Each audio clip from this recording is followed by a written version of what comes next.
I I grew up in a commercial family. My father went into the Ford business, bought a Ford garage, saved his money in 1928, bought a Ford garage in Hinckley, Minnesota, which is a very, very small town, halfway to Duluth between Minneapolis.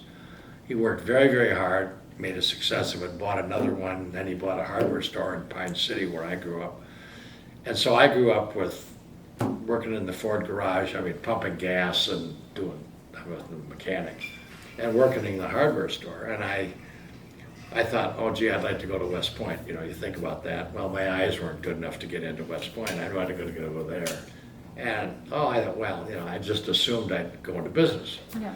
And then there was a physician who had a cabin on the lakes right around Pine City where I grew up, and he was talking to my dad one day in the hardware store, and his name was Dr. Phillips, and my dad gave me the wave to come over, and I talked to Dr. Phillips, and he asked me what I was going to do, and I told him what I told you, and then he said, well, did you ever think about medicine?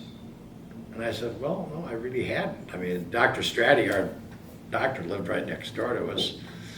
His son, John, was my best friend, and in fact, was my best man when I got married.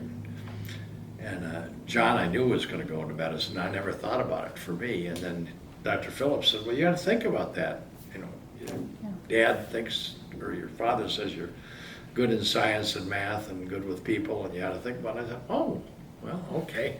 And I thought about it. I thought, well, why wouldn't I do that? That was, sounded appealing to me. And Dr. Stratty was really one of those old-time general practice guys that made lots of house calls and it was practice. That's the practice of medicine I saw and knew. Yeah. Well, I didn't know that exactly I wanted to do that, but I thought, well, that was a pretty good thing. So then I said, well, I decided I'd pre-med, and then I did okay and got into medical school. And I was, from Minnesota, and I got accepted into Minnesota, in the first group that got admitted in that class that year. And then I thought, I'm never going to leave this state.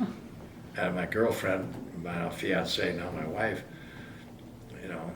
was from Minnesota, and I thought, I'm never going to leave this state. And then I thought, I should go somewhere else. And I asked my dad if it was possible that I could go to school anywhere else. And he said, well, where do you want to go? And I just said, well, Harvard, Yale, Johns Hopkins, or maybe Presbyterian or Columbia. I can't remember which the other one was. And he said, yeah. He said, we can afford that. He said, I've got some American Tobacco Company stock. They were talking a lot about lung cancer then. He said, that'd be a good joke to sell that stock to pay for medical school. He thought that was it. So he said, yeah, we can. And I applied to Yale to medical school, and much to my surprise, I got in. So I went to Yale to medical school, and that was a wonderful, wonderful experience. I think Yale was about the first of the medical schools that really put the emphasis on it's your responsibility to learn, and we're not going to, it isn't like look around because half of you are going to be gone at the end of 2 years or something like that. They knew they had smart enough people to do it, and it was the Yale system of doing it was what a lot of medical schools I think have now. So that was a great place to go to medical school.